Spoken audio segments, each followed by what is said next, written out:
You got it. Row the boat, Sky Mile, go Gophers. Thanks. All right, there he is, the head coach of the Golden Gophers, PJ Fleck, sponsored by the Minnesota Department of Public Safety. Kickoff is coming up, and this is Golden Gopher football from Learfield. No matter who you are or what you do, there's a Ford vehicle that can help you own the day. Make life on the go a walk in the park with the new Ford Explorer. Become the MVP of the work site with the unrivaled performance of a new built Ford Tough F-Series truck, the best-selling trucks in America. Or discover what it really means to adventure in the great outdoors with the new Bronco Sport. Whether it's for work or play, there's a Ford with a great deal waiting at your local Northland Ford dealers. Don't wait. Get behind the wheel of a new Ford today. Based on calendar year total sales.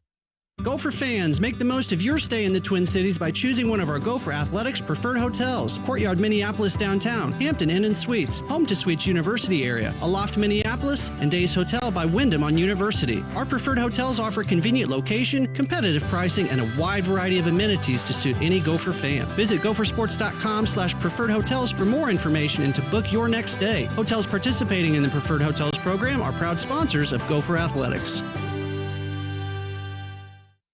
At CHS, we know what it takes to feed and fuel the world, to integrate a global ag and energy supply chain, to advocate for farmers in their fields and around the world, to build communities, invest in rural America, and empower rural economies. It takes courage, conviction, commitment. It takes the nation's leading farmer-owned cooperative. It takes a co-op. It takes CHS. Why do we say I'm into football? Because football's exciting. Like getting together with gridiron-loving friends, doing some pre-gaming, maybe firing up a charcoal grill, partaking in parking lot activities, followed by celebration dances and the hopes of cheering on a really big win. Just like playing the lottery. Minnesota Lottery. I'm in. Must be 18 or older to play. Your maroon and gold play here. This is Golden Gopher football from Learfield. Fall makes the perfect time to go for a road trip to Lake County, Minnesota. Make your game plan for a North Shore weekend to catch the vivid colors around Lake Superior, chase waterfalls, or explore the backcountry by foot, bike, or ATV. Fall doesn't last long, so just go for it. Visit lovinlakecounty.com for guides, maps, and inspiration. Lake County, USA, nature's rhythm, center stage. All right. With the Planet Fitness Black Card, you don't just get a great workout, you get a great perk out because your membership is packed with perks. For $1 down and $24.99 a month, you'll get perks like access to any of our 2,400 clean and spacious locations. Bring a friend anytime and both work out with tons of equipment that'll give you that big fitness energy. Relax in the Black Card spa and more. Work out and perk out with the PF Black Card. Join for just $1 down and $24.99 a month.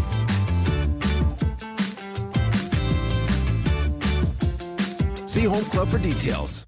Hey, it's Guardsy for Affinity Plus, proud sponsor of Gopher Athletics. Affinity Plus rewards you for all your banking. New puppy owners can earn points for chew toys, plus points for new shoes, plus points for puppy class. Life math is complicated. Affinity Plus makes it easier. Visit affinityplus.org/GoGophers to learn more and become a member today. That's affinityplus.org/GoGophers. Affinity Plus Federal Credit Union, federally insured by NCUA. This is Mike Grimm for Washburn-McCreevy Funeral Chapels and Cremation Services, proudly serving the community for over 165 years. Everyone at Washburn-McCreevy is proud to support head coach PJ Fleck and the Golden Gophers this football season. Since 1857, Washburn-McCreevy has put a focus on life. Let them help you design your healing experience. Gather, remember, and rejoice. Visit washburnmccreevy.com. This has been the Gopher pregame show, presented by Cub, the official grocer of Gopher Athletics. Also brought to you by M Health Fairview, Masonic Children's Hospital was once again recognized as the top hospital for children in the Twin Cities. We're here today, ready for the kickoff for the Minnesota Gophers versus the Rutgers Scarlet Knights. We're in Piscataway, New Jersey today.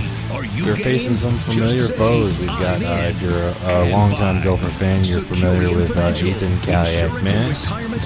Ethan, yep, I got that one right. He does have a brother, Nathan or something? Anyway, you'll be familiar with Ethan Kaliak-Manis, and I'm pretty sure the offensive coordinator for Rutgers used to be the one from Minnesota. We can't remember his name right now. We'll figure that out by the end of the broadcast, I'm sure. For only the second time ever, the Golden Gopher football team is playing in Piscataway, New Jersey. Today, it's Minnesota and Rutgers in big-time Big Ten football. Kirk Shiraka, that's right. Kirk Shiraka was the offensive coordinator for the Gophers when they had that 10-win season when they when they beat Penn State, one of my favorite games of all time. But this should be an interesting game. Rutgers, from what I remember, kind of started out viewed as an easy win in a year full of great games. Kind of started out hot earlier this season. They remember that game as something quite different. Yep, they started out 4-0, and then they lost the last four. Oh, this is the greatest. I love the... I'm also a four-time cancer survivor. 300 nights in the hospital, surgeries, I love this. chemo, everything like that. Their captains for Talking about Casey O'Brien. I really wanted to do has made the trip the Gopher placeholder. A moment in time video about that kick and Casey O'Brien and everything surrounding him. I feel like his story is so interesting. I feel like the average college football fan probably doesn't know. Probably doesn't know the story of Casey O'Brien. Making his college football debut. Snap there. O'Brien has the hold down. The extra point kick is up, and Casey O'Brien Let's listen to the story. This is a good story. He's a football player today. What a moment in Piscataway, New Jersey. He has an embrace from P.J. Fleck. I don't think I've hugged a player that long in my entire life. The first thing I said to him was, it was worth it. Everything that I've been through in my life was all worth it for that. It was indeed one of the great moments in Gopher football history. We're all thinking about Casey O'Brien today as he continues his incredible fight. And here we are, back at the place where he helped make Golden Gopher football history. Kickoff is on the way. This is Golden Gopher football from Learfield. All right. With the Golden Gophers, every touchdown is more than just a touchdown. It's a testament to the teamwork, elbow grease, and can-do attitude it takes to make it to the end zone. And while our fields aren't the kind you throw passes on, Case IH knows every successful farm is more. Let's check over these stats right here. So we've got rushing yards. They've got Monagany. That's what I'm going to call his name right now. This dude's tearing it up. 172 carries for almost 1,000 yards and 10 touchdowns. That's better than Darius Taylor, but Darius Taylor right now is catching the ball out of the backfield like a madman. So that'll be kind of interesting. For pass stats, we've got the transfer Max Brosmer taking the former Gopher Ethan Kaliak-Manis.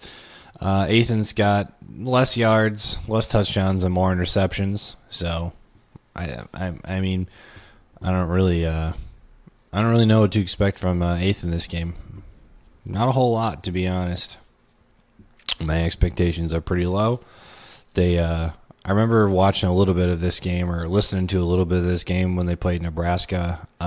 Played a tight game, but ended up losing against a Nebraska team that at that point was pretty hot from what I remember. They've got 2 wins over some, lower tier opponents. So we've got FCS Howard and we've got Akron, who I'm pretty sure has got like 1 win right now. 2 wins. Okay, so they beat Eastern Michigan. They've got a loss. Excuse me. Against a Wisconsin, they got pretty handled by a Wisconsin team that's kind of up and down this season so far. They got beat by UCLA in a close one. UCLA got their first conference, or their second, I think it was their first home conference Big Ten win yesterday against Iowa in the Rose Bowl at UCLA. I was actually not too far from that game, visiting family yesterday, so that's kind of an interesting thing. I was actually with Hawkeye fans too, so kind of got to rub it in a little bit that they were losing. And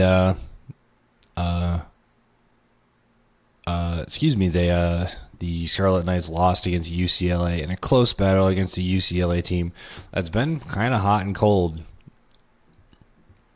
They won 2, then they lost against that tight Michigan game. They beat Wisconsin, then they obviously lost to the Gophers, and then they kind of went on a little skid here and beat a bad Rutgers team and ended up taking that. So, that's kind of an interesting story.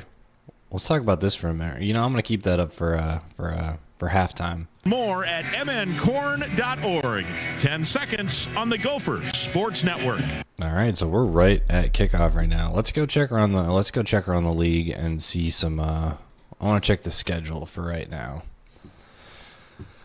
I want to see the Big Ten schedule and see who's playing today. So obviously we had the Hawkeyes taking the L last night with their third string quarterback. I think it was like their third and their fourth string quarterback at one point. The transfer from Colorado State. Right now, we should get into the upper 50s by the end of this one here in New Jersey. Gophers all-timer 3-0 against the Scarlet Knights. We've got Purdue heading to Ohio State. That should be a slaughter this morning. We've got obviously Minnesota heading to New Jersey to play Rutgers. Michigan going to Indiana. That could be an interesting game.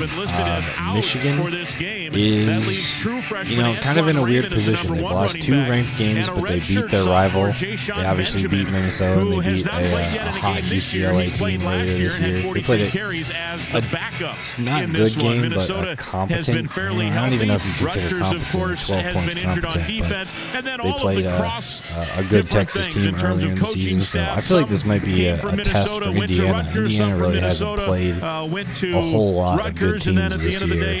I want to check so they played FIU, they played FCS Western Illinois, they played UCLA when they were pretty bad early in the season. Charlotte, they haven't really played anybody well. I guess Nebraska was like kind of hot, kind of cold at that point in the season, but they handled them. So this might be their first actual test. This is a winnable game. It's a game that these next 2 games could be an interesting them test. To win, but I was talking to Paul Romack, our sports. Let's listen to DT is a dangerous and animal Grim right here now. to talk about our expectations for today. An opportunity to play that have not played. They're going to be excited about this opportunity, so we have to. And there's probably a small bit of a revenge factor for everyone else that's involved, all the Cross, Chirac, and Simiak, and all the other people. So it's going to be a challenging, fun morning. Ethan Kaliakmanis in his last 2 weeks has thrown for 600 yards, 313 against USC and 287 against UCLA. That's the good news for them. The bad news for them is they were both losses. The Gophers will have to try to contain their former Signal Pulse. Absolutely going to have to try to contain him. I think the other thing that we know about Ethan Kaliakmanis is that he is a very capable runner. So when he gets outside the pocket today, if he doesn't see what he likes to see in the passing game, he can tuck it and run. He's athletic. We saw him hurdle some people last year, so he is a tremendously talented quarterback, and like Coach Fleck mentioned the pregame, he's also improving. All right, let's have the coin toss here. This is one of the newer facilities in the Big Ten, just about 30 years old. It opened in 1995. Jordan Newman and Derek LeCaptain are the Gopher captains, and it's time for the coin toss, sponsored by Huntington Bank. Get to the bank, Huntington Bank Stadium. And the referee today is Jerry McGinn, a longtime Big Ten official, and let's listen to him. Visitors, Minnesota. Number 35, you're going to speak for your team? Sure. All right, gentlemen, for today's game, we're going to use a special coin to honor our military for everything that they do for us every single day. The folds of honor is heads. The Armed Forces logo is tails. What's your call? Tails. So tails is the Armed Forces logo. Yes, sir. It's called tails. It is tails. We'll defer. Minnesota has won the toss. Like to defer to the second half. All right, so the Gophers win the toss. They will defer to the second half and will start on defense. That means Ethan Kaliakmanis will have the first chance to fire an arrow against his former team here. Minnesota work left to right, and Rutgers will work right to left. It's time for a Justin Guard sideline report all day long, brought to you by Stephen Carey, Minnesota's original Know Your Rights injury attorneys, representing people hurt on the road, at work, or anywhere else. Visit knowyourrights.com. JG is the sideline nearest us, right down in front of us. A beautiful little couple of minute walk down there from up here. And JG, a nice day for football. It is a nice day for football. Leisurely stroll down here, not unlike your leisurely stroll up that big mountain that we had to take after we got dropped off this morning. I'm just glad you've recovered. I was worried you were going to be on the availability report at about 7:30 Eastern, sometime around there. But you guys hit it. This is a winnable game. This is a big game. The Gophers have done a good job of putting themselves in position here to have something meaningful to play for in November. And if you heard Ryan Burns join us on the pregame show, you win today, you win another one, maybe all three. We're in Florida around the New Year, boys, and that would be a hell of a way to end this season. No doubt. That would be an unbelievable opportunity for the Golden Gophers to be in a nice spot come cold weather time in Minnesota. Deep to return for Rutgers is Ben Blake and Christian Dremmer. They have combined for 3 kick returns all year. They have normally fair caught anything short, and in the case of, say, Dragan Kesic, he likes to boom it into the end zone to make it a touchback anyway, so we will keep an eye on that. The wind at Kesic's back, a slight frost breeze in this one. Gophers in really sharp-looking uniforms here today. They have white jerseys, gold pants, maroon helmet. Here's the kick, and it is a shorter kick, and it is a fair catch. And coming up to take it on the run is Dremel at about the 18-yard line. That means the Scarlet Knights will start from their own 25 with the touchback. Opening kickoff is paving the way to the football game. It's sponsored by AVR. Let's get some motive. I want to see a handy win. Delivering concrete to the Twin Cities and beyond. Absolutely demolish. Our opening kickoff. It's now time for the opening drive. That's brought absolutely to you by the demolish them. We won 48-23 against Maryland. I want to see 50. DWI could cost you $10,000 and so much more. That's 17 is my goal for this game. All right, here we go. 50-17. I think that they're better than that. I think for Rutgers, he was number 8 check for our stats Minnesota. here. So we got Maryland. Well, I mean, Maryland and Rutgers are a pretty similar team. 3 receivers I want wide to see to the some right, anger including come the out tight here. end. Ethan wants to throw on first down. Plenty of time. Fires underneath. It's caught near the line of scrimmage. And Cody Lindenberg wraps up the tight end. Mike Higgins out there. But not before it's a gain of about 4. Make it 5 out to the 30-yard line. It'll be 2nd down and 5. Yeah, that's a nice job, Ethan, actually taking his check down receiver right there to pick up just 5 yards on first down and get Rutgers off to I don't really know a whole lot about this Rutgers team. I want to check their stats. Manis on 2nd down and 5. Up front, Holland Pierce, the big man at left tackle, 344 pounds. They say he's got a future in the NFL.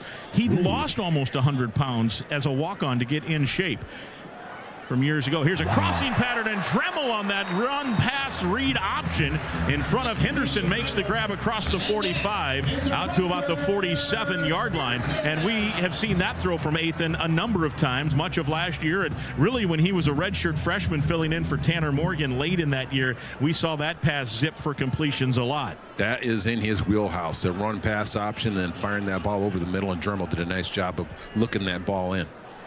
So it's 1st and 10.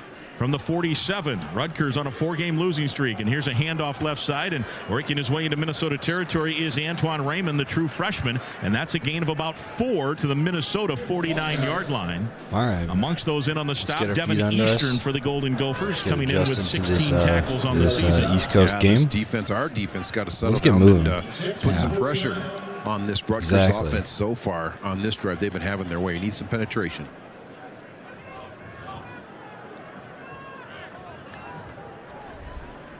Make it 2nd and 6 now here for the Scarlet Knights. Callie Manis, another handoff, and this is Raymond in a gain of about 6 and a first down to the Minnesota 43. Maverick Baranowski, the first man there for the Golden Gophers, but not before it's moving the sticks again here, and a nice crisp start here for the home team. A very nice crisp start and a nice hole there at the line of scrimmage. Anytime you give it back line of scrimmage, he's happy to get to that 2nd level and just deal with linebackers and safeties. Callie Manis out of the pistol. To his left is Raymond on 1st and 10 from the Gopher 43. Gophers got to stiffen up here. All right, let's starting for the Gophers. Robinson and Wally are the cornerbacks. And it is Raymond again, and another little bit of a seam up the middle, and a gain of 5 to the 39 of Minnesota. The safeties are Gooseby and Kerry Brown. Also in there is Jack Henderson at the nickel back, and then the linebackers, as usual, Lindenberg and Baranowski. Up front, it's Strigo and Jaw Joyner, the tackles, and it's Logan Redding and Devin Eastern are the tackles. I see that brought to you by Mo your local Ibrahim Northland Ford and dealer. The starting lineups. Visit Rashad Bateman are in town buy49.com, your today. local They're watching the Northland Ford Rutgers dealer game from the sidelines. Ethan wants to throw here early Rashad's on. got He's a, hit as he throws, and the ball flutters out, and it's short of the intended target. That is Rashad Bateman's Ian got a Strong, short drive intended to from make it Demir Miller, Baltimore who a week to go ago, see the or game. 2 So weeks good ago, for they him. were off last week. Glad Had to see 11 catches at USC. Closest man our there, though, was Ethan alumni Robinson. coming back that and was, doing some probably things, so lucky that's for fun. Rutgers, it didn't get any further downfield because that could have been a pick six. Wow, we also had some hurry there by Jaw Joyner for his probably 9th quarterback hurry of the season. Jaw doing a nice job bringing pressure from that right edge.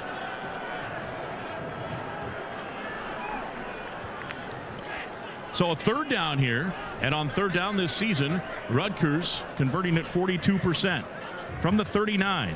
And it is a handoff to Raymond, and he fights his way short of the first, but positive yards to the 35, and that makes it 4th and 2. And we've seen that a lot with Kirk Shiraki and P.J. Fleck on 3rd and 6 or so. Get a little bit of it and then go for it on 4th down. It'd be 53 yards from here. 53 is a long field goal, so I'm expecting but he has struggled of late, so Rutgers is going to go for it here from the 35. And on 4th down this year, they are 7 of 20, 35%. Minnesota's allowed 8 of 15 at 53%. Well, the snap here. Wouldn't be surprised at all to see Ethan keep this ball here. Let's see with the wide side to the left. It's a bunch set. 3 receivers that way. Gophers stay in their standard D. In motion goes Miller. Pressure comes on a drop back. Rolling right. Ethan going deep downfield, and he overshot everybody. Incomplete. And the Gophers have turned it over on downs. The local fans here wanted interference. The ball was woefully underthrown, and it is turnover on downs as the Gophers did against Maryland. Sounds like we might have got away with one. Minnesota I has don't care. turned over Turnover Maryland on downs as well. We'll take our first break. No score first quarter. We're going to play ball like that, then we got to play ball like we can. This is Golden Gopher football from Learfield. How much can you save when you shop Cub? Let's just say you might need a bigger Not a car. bad start. I mean, we let up a bunch through the middle. More. Our run game looks a little soft as of right now, but first drive of the game, we stopped them on 4th down when we needed to. We did what we had to. Frozen foods to Ethan made some, he isn't as accurate as he'd like to be right now. Guaranteed, or your money back. But shop Cub and save today. That's all right. Cub, I mean, my way. you take what's given to you. Gopher fans, this is Mike Grimm. As a I was checking out. I want to check out the stats here. So points per game, Rutgers is just about 26, while Minnesota is just under 28. So in theory, it should be a close game, but I just don't see it being that. I mean, Kirk Shiraki, I feel like knows how PJ is going to play, but I think if you go player for player and you go scheme for scheme, I think Minnesota comes out on top. I think we're going to have a little bit more grit. I think we have more talent at a lot of positions. Our quarterback is more experienced, which is something that you need in the Big Ten, and you need an experienced quarterback to win games. I mean, we're definitely seeing that in college football right now. I mean, let's go to our rankings. I want to see our college football rankings. To learn more about solar for your home or see our employment opportunities, visit everlightsolar.com. There we go, told I'm rankings. made up. That So let's look at our rankings here. We've got experienced quarterback, two-time transfer, redshirt senior, Dylan Gabriel at Oregon. At Ohio State, we've got Will Howard, transfer, experienced quarterback from Kansas State. We've got Beck, who's clearly got experience at Georgia. They won the national championship. We've got transfer senior Cam Ward at Miami for number 4. I'm a coffee lover. And then Texas has got an experienced quarterback who's also, he's kind of experienced. He's gaining experience, and a transfer quarterback from Ohio State in Quinn Ewers, whatever his name is. Quinn, I think it is. Penn State is the first one where you don't see somebody who's got a ton of experience, and I feel like the difference between Texas and Penn State, there is a pretty significant fall off. Because the most important people in your world are their whole world. Learn more at PEDS.org. So DT, good start for the Gopher defense, no score. I mean, if we look at the coaches poll, if we look at the bottom here, check this out. Minnesota, 14 votes, Iowa 13. Suck it, Iowa. And they're just going to keep losing those votes. And after we smoke Rutgers here, we're going to keep gaining votes. Plenty of time. I want to see Minnesota. Wide open, Daniel Jackson. He was so wide open, it surprised him. He gains 15. Let's go, D-Jack. This is what we need. Start out the game in positive territory. Let's go. Yards the last few games for sure.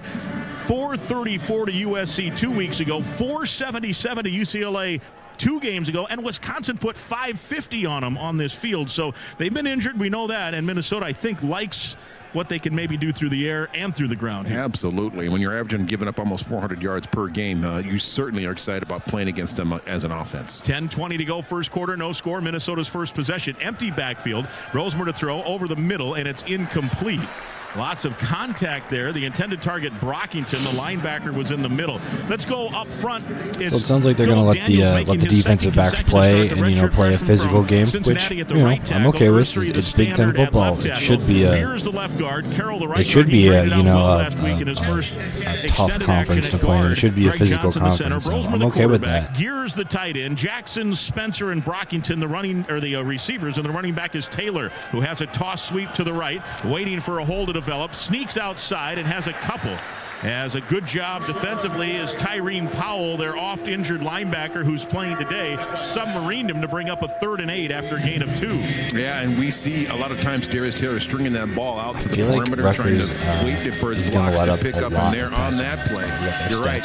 The defense did get there and knock them down just a little bit earlier. Powell did a very nice job of playing that ball. Otherwise, I think Taylor would have picked up a first down at a minimum. And remember, Darius was in and out of the game last week. You wondered just how healthy he was. Stupid. It didn't to me, like how many yards they looked like he had his normal burst when he wanted to turn it upfield there. So maybe something to monitor today. Yeah. 2 receivers. Yeah, DT's been in and out with that like quad injury or whatever. Comes out of that, did not get sacked. Now he's going to tuck and run, sprinting ahead. Got a block from Callerup inside the 30, and it turns into a monster play. Let's go. To the 20-yard line. What a run by Brosmer, and what a block. He's like Eli Manning in the Super Bowl. Looks like he's down, squeaks right out, and slides down the field the Gophers have it in the Case IH for a 28-yard rush.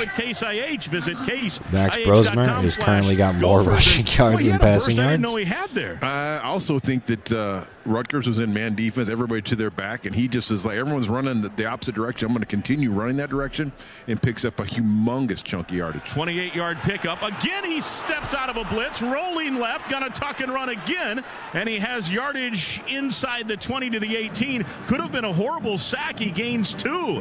Back-to-back plays. He does the Russell Wilson reverse spin to get out of the sack. Coach Simiak is going to be just beside himself. Just break down and make a play on a quarterback that's got outside the pocket 2 times for humongous plays. Break down. Hell yeah. Make a play. Max Great play. Took a bath in Crisco or something this morning, slipping out of those tackles. He's had some long touchdown runs, not so much here. 28 yards, by the way, 2 plays ago. 2 here at 2nd and 8. We'll get a report from JG after the play.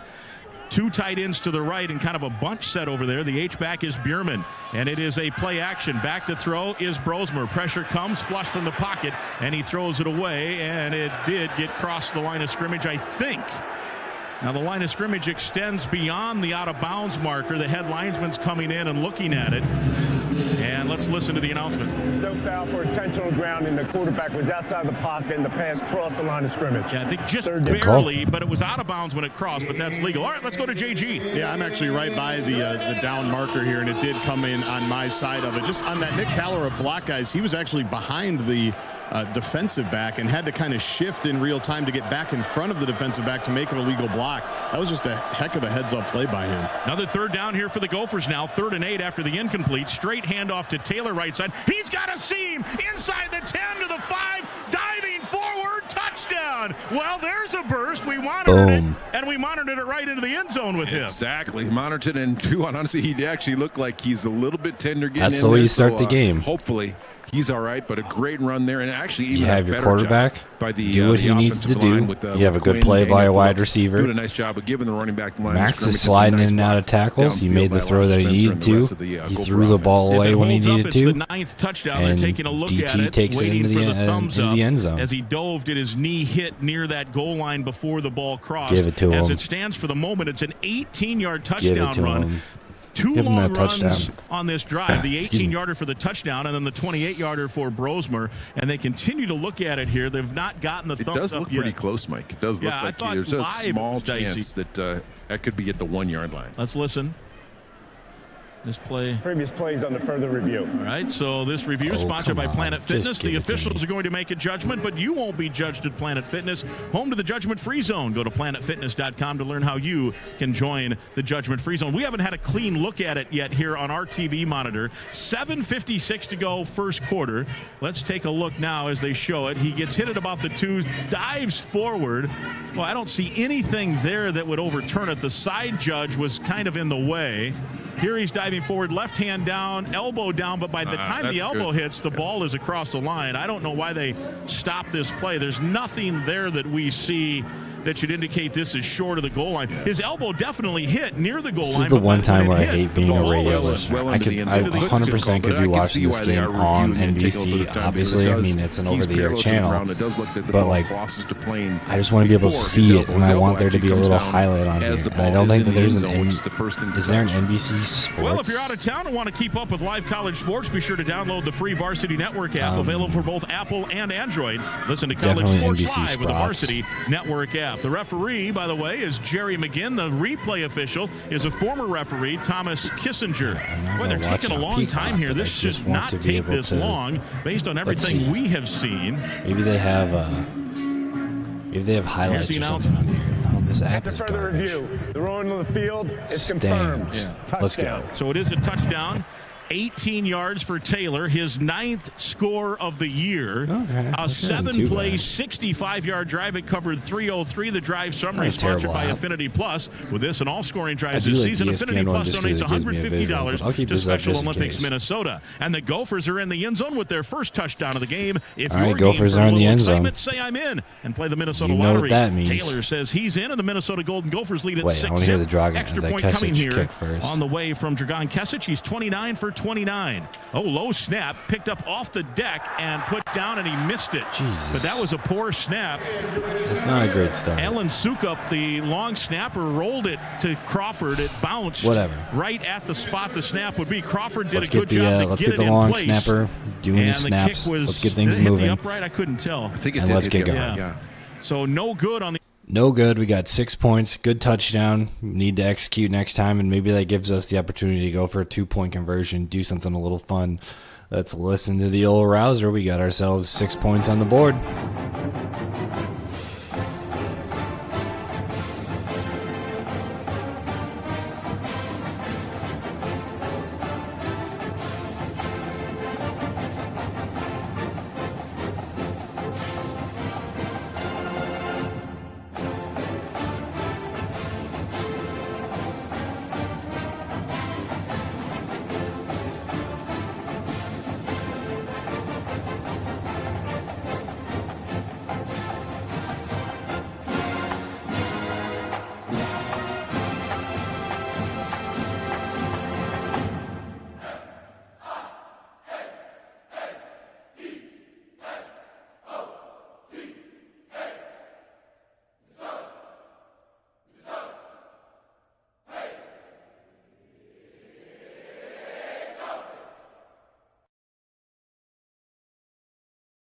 Raw.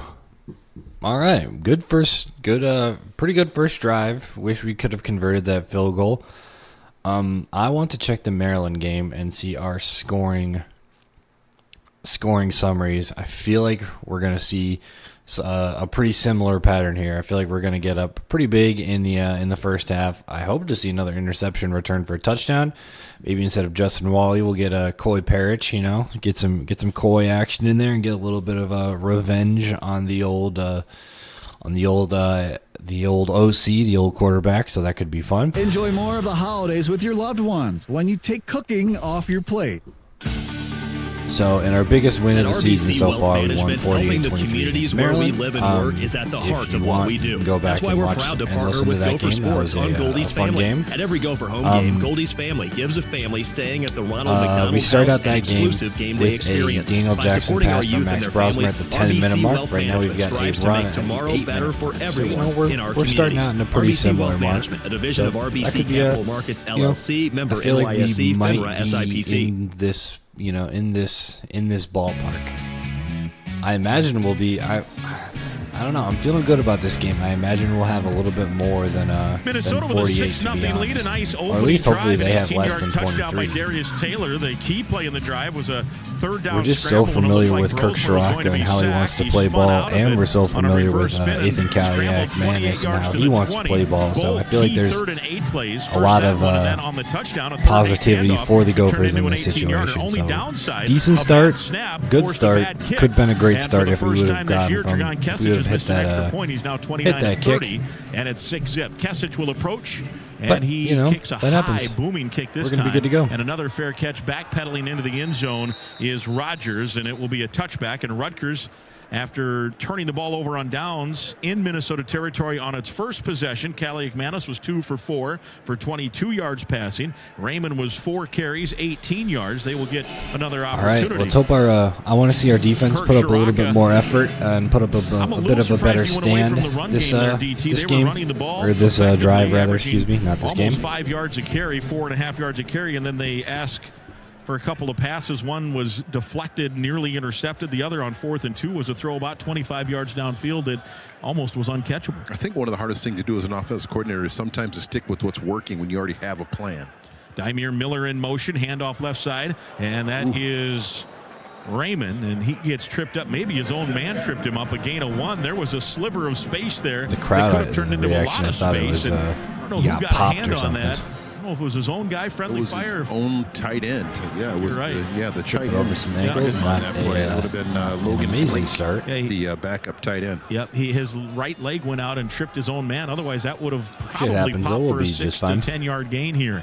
So it's 2nd and 9 after the gain of 1 out to the 26-yard line. In fact, they give it just past the 26, so it's a little short of 8 to gain. Kaliak-Manis with the wide side of the right, a handoff to Raymond again, and this time straight ahead running. Lindenberg tracks him down. He's the first there. Some others then help out. It's a gain out to the 28-yard line, 29-yard line. It'll bring up a 3rd down and 7 for Rutgers. All right, Good if they want to play defense there by traditional Minnesota. Big Ten Very football, nice then I feel defense, like and this is one of Minnesota's the going few to be times in Rutgers a early in the happy game's actually position been here. Kind of behind in the down the distance. They want to go deep again down the far sideline. Ethan Robinson's out there, and a great comeback catch out there by K.J. Duff.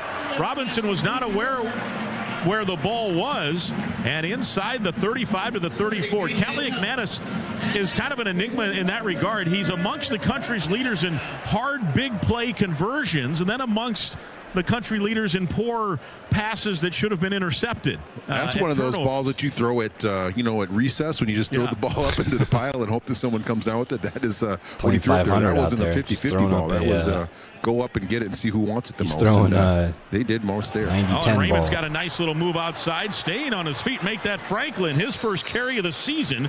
Ja'Shawn Franklin, he played last year, and he scorched his way inside the 30 to the 32-yard line. It'll bring up a 2nd and 3 after a gain of 7. Wally amongst those that forced him out of bounds eventually. Yeah, I got a good chance to just look at him during warm-ups. He is a scat back, and he looks like someone that is taking advantage of his opportunity to play. You know, at this point of the year, a guy with fresh legs like this, that could mean a step here or there, and he definitely had a burst and outran the Gophers there for a gain of 7.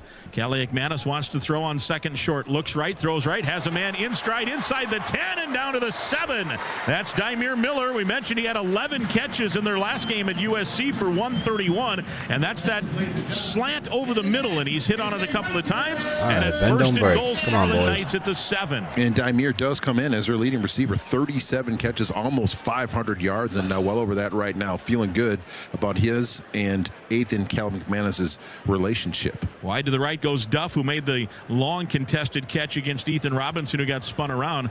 This is close to home for Robinson from Montgomery, New York. Went to high school at Iona Prep. And in motion comes Miller again, left to right. It's a straight handoff to Raymond. Stutter steps at the 5 and works his way to the 3, and a good run. It'll be 2nd and goal from there. Yeah, we talked a little bit about this, Mike, in our keys of the game. The wounded animals, they're going to go a little bit of a hurry up here. Rutgers right back up at the line of scrimmage. Well, we've seen this before with Minnesota, and usually it has not worked. This time it doesn't either. They lost it. Oh, second effort, though, got a yard. I thought they were going to lose a yard. They gain a yard. It'll be 3rd and goal from the 2. We've seen that a lot where when Shiraka was with Minnesota, they'd hustle it up. Time to put the stand up. It up. always seemed that everything was in a hurry and the play would be thwarted, and there was a similar situation there. Still 3rd and 2 from the 2. Make sure the rushers contain edge. Benjamin, and, that is, out, and Raymond is those, in. Keep the corner safe. And Benjamin on that play, in his second effort alone, got an extra 2 or 3 yards, pushes down into very dangerous territory at about the 1.5 yard line. Should have been a tackle for a loss, but he was able to get out of it. Now the freshman back in. This is Raymond. Waiting for the snap is Kelly McManus, and it is a handoff to Raymond. Hit, second effort toward the goal line. Nothing there, and he's short. It'll be 4th and goal from the 1. Good job by the guys up front. It was gotta kick the field goal here, Lucas Coach. Finnessy forcing the play left, as well as Cody Lindenberg. And now quickly they're up. Under center is Callie McManus on 4th and goal, and it's a quarterback sneak, and Callie McManus is in on second effort. No, timeout first. Timeout first. Yep. PJ Fleck called a timeout prior Good to timeout, PJ. the Good quarterback timeout. sneak. So wave it off. Wave it off. Timeout first. The side judge came screaming in to whistle the play dead. The crowd does not realize it yet. And it'll be 4th and 1 Scarlet Knights. The snap. Timeout. Minnesota, they're first of the half. It'll be extended for immediate timeout. So the crowd, you can hear, does not like that, but the side judge was definitely running in. We'll get a replay here. PJ was sprinting down the sideline as Callie McManus was trying to get quickly to the line of scrimmage, and certainly PJ wanted to get his bigger tank guys in. We got to take a break. We'll get DT's thoughts when we come back, or maybe not. They haven't gone on the field yet. Oh, 5 years ago today was the Penn State victory. Right. But it was a great timeout by Coach Fleck on that play. You want to have the right personnel in the game, and especially in a 4th down situation, very, very short yardage. I think I'm glad we did not take the break, DT. It now sounds like there will not be a media timeout, so they're going to get the teams back out there quickly on 4th and 1.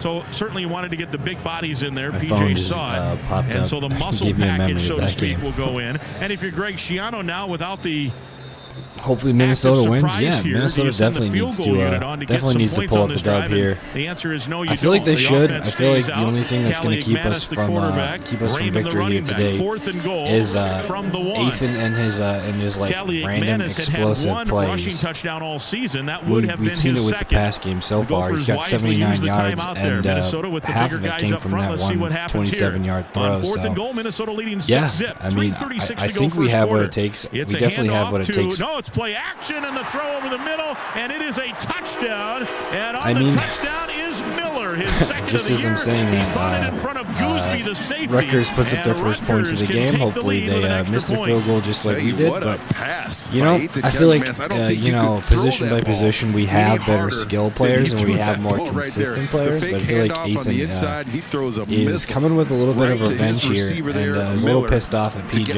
and the whole situation involving his transfer from 75-yard drive. His transfer from Minnesota. He did follow his offensive coordinator Kirk Shiraka, so I'm not really blaming him for the whole situation. As he had that long pass completion on this drive. The extra with transferring and Max Brosmer coming in and everything. Snap back, spot I just down, want and to the see a kick little is bit more up, consistency and on it is good. defense right And now. that I feel was like an uncharacteristic defensive we started out the possession game for in a pretty good position, they let but Rutgers run it right down their throat. things They were not very good in pass defense, and that has been their strength all season.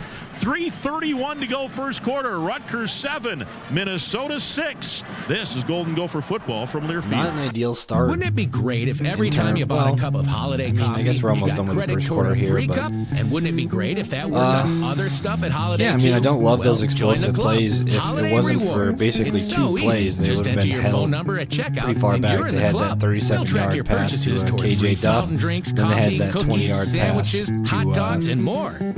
Demir Miller. So hopefully our defensive backs, kind of gain their footing and kind of understand the play action that